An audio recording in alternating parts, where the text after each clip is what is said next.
اے لوگوں جو ایمان لائے ہو، جب کسی مقرر مدت کے لیے تم آپس میں قرض کا لین دین کرو تو اسے لکھ لیا کرو۔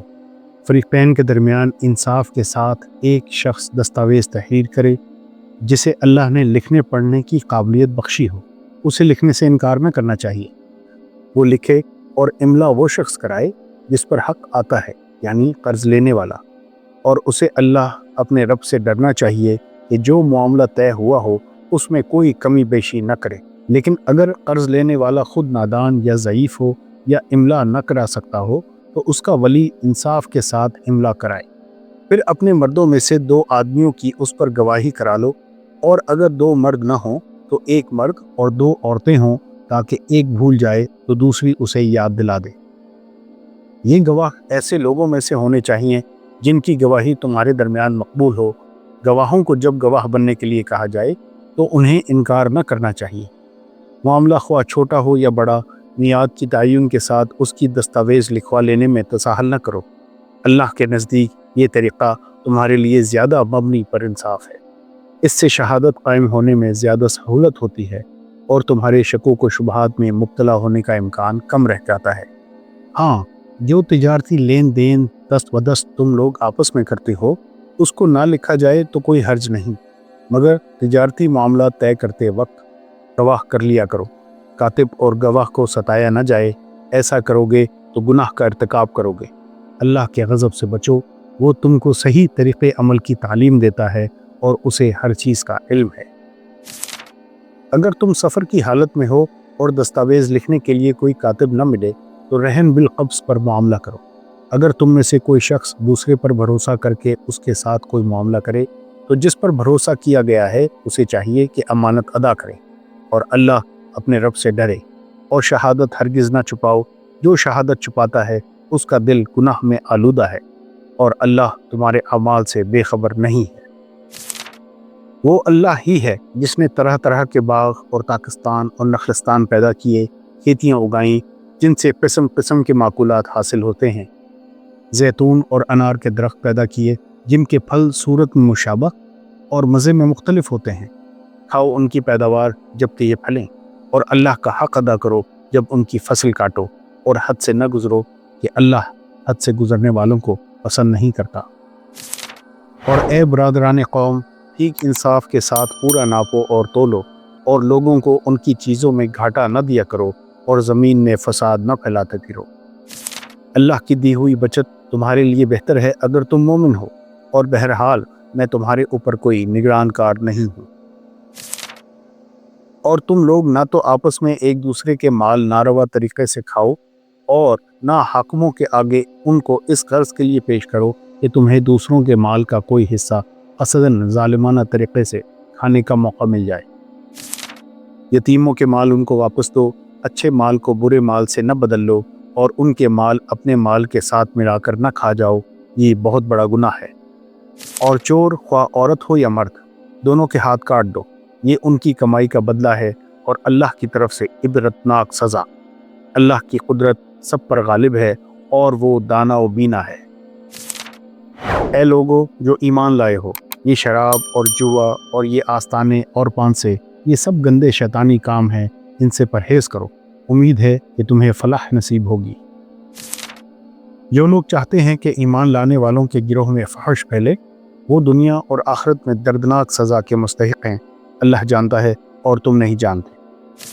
اور جو نکاح کا موقع نہ پائیں انہیں چاہیے کہ عفت معابی اختیار کریں، یہاں تک کہ اللہ اپنے فضل سے ان کو غنی کر دے۔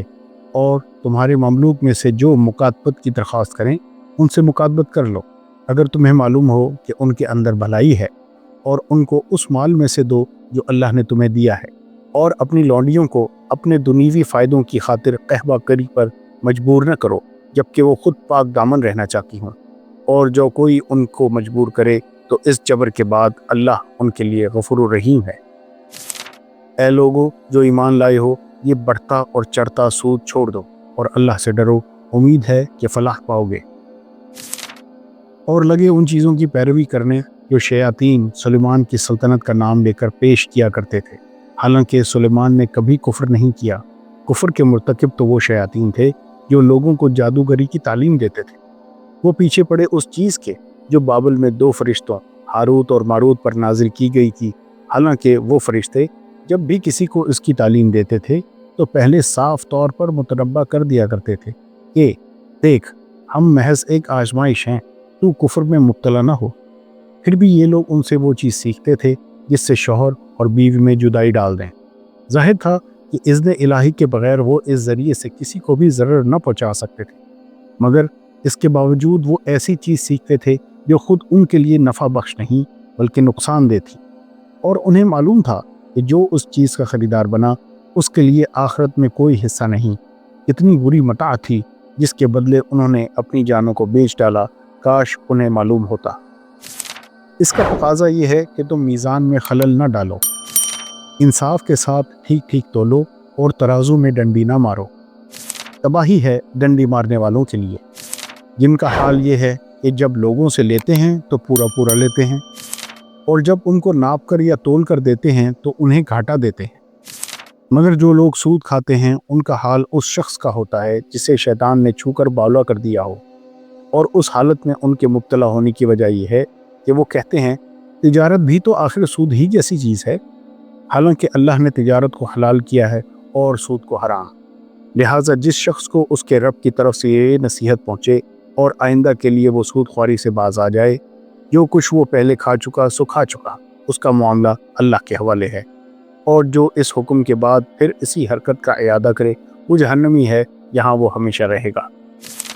اللہ سود کا مٹھ مار دیتا ہے اور صدقات کو نشو و نما دیتا ہے، اور اللہ کسی ناشکر بدعمل انسان کو پسند نہیں کرتا۔ ہاں، جو لوگ ایمان لے آئیں اور نیک عمل کریں اور نماز قائم کریں اور زکوٰۃ دیں، ان کا اجر بے شک ان کے رب کے پاس ہے، اور ان کے لیے کسی خوف اور رنج کا موقع نہیں۔ اے لوگو جو ایمان لائے ہو، خدا سے ڈرو، اور جو کچھ تمہارا سود لوگوں پر باقی رہ گیا ہے اسے چھوڑ دو، اگر واقعی تم ایمان لائے ہو۔ لیکن اگر تم نے ایسا نہ کیا تو آگاہ ہو جاؤ کہ اللہ اور اس کے رسول کی طرف سے تمہارے خلاف اعلان جنگ ہے۔ اب بھی توبہ کر لو اور سود چھوڑ دو تو اپنا اصل سرمایہ لینے کے تم حقدار ہو۔ نہ تم ظلم کرو، نہ تم پر ظلم کیا جائے۔ تمہارا قرض دار تنگ دست ہو تو ہاتھ کھلنے تک اسے مہلت دو، اور جو صدقہ کر دو تو یہ تمہارے لیے زیادہ بہتر ہے اگر تم سمجھو۔ اس دن کی رسوائی و مصیبت سے بچو جب کہ تم اللہ کی طرف واپس ہوگے، وہاں ہر شخص کو اس کی کمائی ہوئی نیکی یا بدی کا پورا پورا بدلہ مل جائے گا، اور کسی پر ظلم ہرگز نہ ہوگا۔ اے لوگو جو ایمان لائے ہو، یہ بڑھتا اور چڑھتا سود چھوڑ دو اور اللہ سے ڈرو، امید ہے کہ فلاح پاؤ گے۔ اس آگ سے بچو جو کافروں کے لیے مہیا کی گئی ہے۔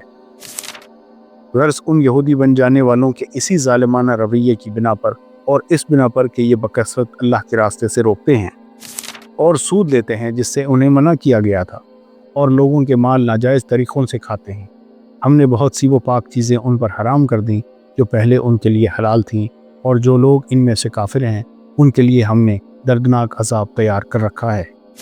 جو سود تم دیتے ہو تاکہ لوگوں کے اموال میں شامل ہو کر وہ بڑھ جائے، اللہ کے نزدیک وہ نہیں بڑھتا، اور جو زکوٰۃ تم اللہ کی خوشنودی حاصل کرنے کے لیے ارادے سے دیتے ہو، اسی کے دینے والے در حقیقت اپنا مال بڑھاتے ہیں۔ اللہ کے نام کو ایسی قسمیں کھانے کے لیے استعمال نہ کرو جن سے مقصود نیکی اور تقوی اور بندگان خدا کی بھلائی کے کاموں سے باز رہنا ہو۔ اللہ تمہاری ساری باتیں سن رہا ہے اور وہ سب کچھ جانتا ہے۔ جو بے معنی قسمیں تم بلا ارادہ کھا لیا کرتے ہو ان پر اللہ گرفت نہیں کرتا، مگر جو قسمیں تم سچے دل سے کھاتے ہو ان کی باز پرس وہ ضرور کرے گا۔ اللہ بہت درگزر کرنے والا اور بردبار ہے۔ رہے وہ لوگ جو اللہ کے عہد اور اپنی قسموں کو تھوڑی قیمت پر بیچ ڈالتے ہیں تو ان کے لیے آخرت میں کوئی حصہ نہیں۔ اللہ قیامت کے روز نہ ان سے بات کرے گا، نہ ان کی طرف دیکھے گا، اور نہ انہیں پاک کرے گا، بلکہ ان کے لیے تو سخت دردناک سزا ہے۔ مسلمانوں، اللہ تمہیں حکم دیتا ہے کہ امانتیں اہل امانت کے سپرد کرو، اور جب لوگوں کے درمیان فیصلہ کرو تو عدل کے ساتھ کرو۔ اللہ تم کو نہایت عمدہ نصیحت کرتا ہے، اور یقیناً اللہ سب کچھ سنتا اور دیکھتا ہے۔ تم لوگ جو محمل قسمیں کھا لیتے ہو ان پر اللہ گرفت نہیں کرتا، مگر جو قسمیں تم جان بوجھ کر کھاتے ہو ان پر وہ ضرور تم سے مواخذہ کرے گا۔ ایسی قسم توڑنے کا کفارہ یہ ہے کہ 10 مسکینوں کو وہ اوسط درجے کا کھانا کھلاؤ جو تم اپنے بال بچوں کو کھلاتے ہو، یا انہیں کپڑے پہناؤ، یا ایک غلام آزاد کرو، اور جو اس کی استطاعت نہ رکھتا ہو وہ 3 دن کے روزے رکھے۔ یہ تمہاری قسموں کا کفارہ ہے جبکہ تم قسم کھا کر توڑ دو۔ اپنی قسموں کی حفاظت کیا کرو، اس طرح اللہ اپنے احکام تمہارے لیے واضح کرتا ہے، شاید کہ تم شکر ادا کرو۔ اللہ کے عہد کو پورا کرو جبکہ تم نے اس سے کوئی عہد باندھا ہو، اور اپنی قسمیں پختہ کرنے کے بعد توڑ نہ ڈالو جبکہ تم اللہ کو اپنے اوپر گواہ بنا چکے ہو۔ اللہ تمہارے سب افعال سے باخبر ہے۔ تمہاری حالت اس عورت کی سی نہ ہو جائے جس نے آپ ہی محنت سے سود کاتا اور پھر آپ ہی اسے ٹکڑے ٹکڑے کر ڈالا۔ تم اپنی قسموں کو آپس کے معاملات میں مکر و فریب کا ہتھیار بناتے ہو تاکہ ایک قوم دوسری قوم سے بڑھ کر فائدے حاصل کرے، حالانکہ اللہ اس عہد و پیمان کے ذریعے سے تم کو آزمائش میں ڈالتا ہے، اور ضرور وہ قیامت کے روز تمہارے تمام اختلافات کی حقیقت تم پر کھول دے گا۔ اگر اللہ کی مشیت یہ ہوتی کہ تم میں کوئی اختلاف نہ ہو تو وہ تم سب کو ایک ہی امت بنا دیتا، مگر وہ جسے چاہتا ہے گمراہی میں ڈالتا ہے اور جسے چاہتا ہے راہ راست دکھا دیتا ہے، اور ضرور تم سے تمہارے اعمال کی باز پرس ہو کر رہے گی۔ اور اے مسلمانوں، تم اپنی قسموں کو آپس میں ایک دوسرے کو دھوکہ دینے کا ذریعہ نہ بنا لینا۔ کہیں ایسا نہ ہو کہ کوئی قدم جمنے کے بعد اکھڑ جائے اور تم اس جرم کی پاداش میں کہ تم نے لوگوں کو اللہ کی راہ سے روکا برا نتیجہ دیکھو اور سخت سزا بھگتو۔ اللہ کے عہد کو تھوڑے سے فائدے کے بدلے نہ بیچ ڈالو۔ جو کچھ اللہ کے پاس ہے وہ تمہارے لیے زیادہ بہتر ہے اگر تم جانو۔ جو کچھ تمہارے پاس ہے وہ خرچ ہو جانے والا ہے، اور جو کچھ اللہ کے پاس ہے وہی باقی رہنے والا ہے، اور ہم ضرور صبر سے کام لینے والوں کو ان کے اجر ان کے بہترین اعمال کے مطابق دیں گے۔ تم میں سے جو لوگ صاحب فضل اور صاحب مغفرت ہیں وہ اس بات کی قسم نہ کھا بیٹھیں کہ اپنے رشتہ دار، مسکین اور مہاجر فی سبیل اللہ لوگوں کی مدد نہ کریں گے۔ انہیں معاف کر دینا چاہیے اور درگزر کرنا چاہیے۔ کیا تم نہیں چاہتے کہ اللہ تمہیں معاف کرے؟ اور اللہ کی صفت یہ ہے کہ وہ غفور اور رحیم ہے۔ تم نے جو کچھ بھی خرچ کیا ہو اور جو نظر بھی مانی ہو، اللہ کو اس کا علم ہے اور ظالموں کا کوئی مددگار نہیں۔ اگر اپنے صدقات اعلانیہ دو تو یہ بھی اچھا ہے، لیکن اگر چھپا کر حاجت مندوں کو دو تو یہ تمہارے حق میں زیادہ بہتر ہے۔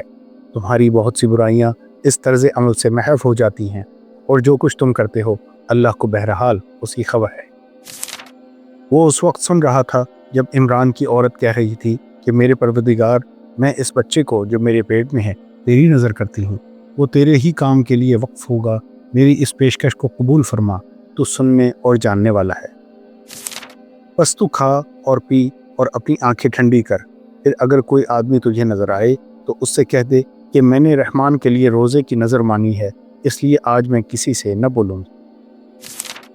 ایمان لانے والوں میں ایسے لوگ موجود ہیں جنہوں نے اللہ سے کیے ہوئے عہد کو سچا کر دکھایا ہے۔ ان میں سے کوئی اپنی نظر پوری کر چکا اور کوئی وقت آنے کا منتظر ہے۔ انہوں نے اپنے رویے میں کوئی تبدیلی نہیں کی۔